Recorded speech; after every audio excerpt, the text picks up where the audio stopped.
गुरु प्यारी सात संगत जी, राधा स्वामी जी। साखी एक कारोबारी गुरुमुख की साखी, एक कारोबारी गुरुमुख की साखी। वो कहते हैं ना, एक सरबदा सोना मंदिर, एक सरबदा सोना मंदिर। कोई विरला अंदर जाए, जो जाए लंग दरवाज़ा, जो जाए लंग दरवाज़ा, मुड़ फिर कदे न आए। गुरु सिख को एक व्यक्ति ने बताया कि एक मौलवी हैं और वे पुड़िया में बांधकर कुछ देते हैं और जिसको भी देते हैं उसके सारे दुख दर्द ख़त्म हो जाते हैं।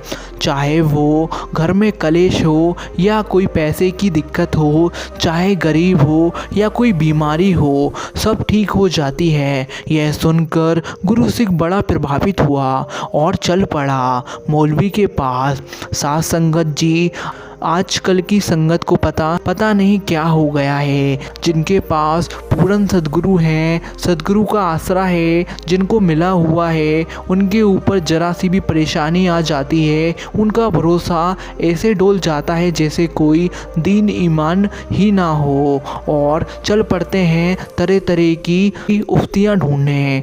जिस तरह दुनिया में गरजों के रिश्ते हैं, हम भी उसी तरह हम भी अपने सद्गुरु पे भरोसा छोड़कर कहीं और भागने लगते हैं। दुनिया के पीछे ऐसे भागने लगते हैं जैसे दुनिया ही काम आ जाएगी। हमारे बुरे वक्त में इस दुनिया में आप जिस पर ज़्यादा भरोसा करोगे वही आपका भरोसा तोड़ेंगे। नहीं तो आजमा कर देख लेना। लेकिन उस कुल मालिक परम पिता परमात्मा के ऊपर सच्चा भरोसा करने वाले ना तो किसी से झगड़ते हैं और ना ही किसी से कोई उम्मीद करते हैं और ना ही किसी को सुनाते हैं कि तेरी वजह से ये हो गया है, वो हो गया है। हम सब अपने पिछले और कर्मों का हिसाब किताब देने आए हुए हैं। अगर ठीक से हिसाब नहीं देंगे तो हमारे कर्मों का बोझ बढ़ता जाएगा। अब घटना के अनुसार गुरु सिख सोचता है कि सेवा भी करता हूँ, गुरुद्वारे भी जाता हूँ, फिर भी काम नहीं बन पा रहा है, तो शायद मौलवी के पास ही चलता हूँ, क्या पता शायद वहाँ काम बन जाए।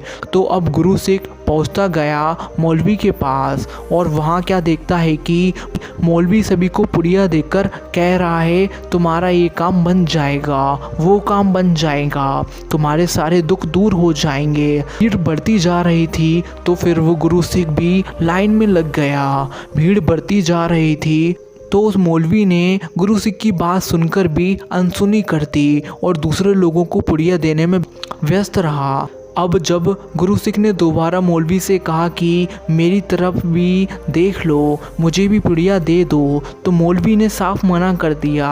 इस पर गुरु सिख को लगा कि उनके पास शायद पुड़िया ख़त्म हो गई हो, कल फिर दोबारा आ जाऊंगा और ले लूँगा। फिर गुरु सिख वहाँ से चला गया।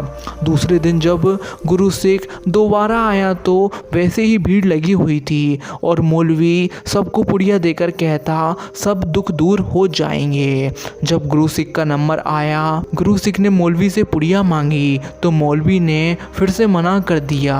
तो गुरु सिख फिर से निराश होकर वहाँ से वापस आ गया। अब वो गुरु सिख इतना परेशान था कि वो तीसरे दिन फिर से मौलवी के पास चला गया, यह सोचकर कि शायद आज मौलवी को मुझ पर तरस आ जाए, वो मुझे पुड़िया दे दे। जब गुरु सिख मौलवी के सामने पहुंचा तो मौलवी ने पुड़िया देने से मना कर दिया।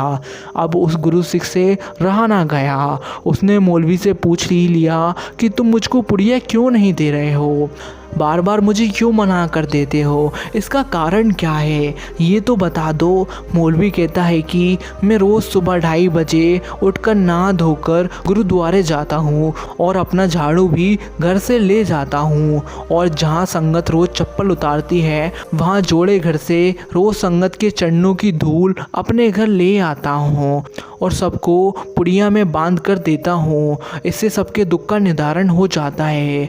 यह सुनकर गुरुमुख की आंखों से आंसू झरझर बहने लगे। मैं क्या तुझे पुड़िया दूँ, मैं खुद तेरे पिता के घर से चरण धूल लाता हूँ। मैं तो खुद बहुत हैरान हूँ कि तेरे पिता पर तुझे खुद भरोसा ही नहीं। अगर तुझे अपने सद्गुरु पर सच्चा भरोसा आ जाए तो वो तेरी झोली खुशियों से भर देगा, जैसे वो मेरी झोली भर देता है। वो तो सबका पिता है। निष्कर्ष साथ संगत जी, अब मैं आपको बताता हूँ कि एक गुरु सिख को क्या गुण होना चाहिए। जो मिला है उसका शुक्राना ना भूले और जो ना मिला है उसका सब्र करना सीखे। एक गुरु सिख को जो भी मिला है उसका कभी अभिमान करना नहीं चाहिए। और आखिर में सबसे ज़रूर बात यह है कि अपने सद्गुरु का दर छोड़ने का ख्याल भी अपने मन में ना लाएं। गुरु प्यारी साथ संगत जी, अपने गुरु पर भरोसा दिल से करें। अपने गुरु पर भरोसा दिल से करके तो देखो, वो मालिक हमें कभी निराश नहीं होने देगा।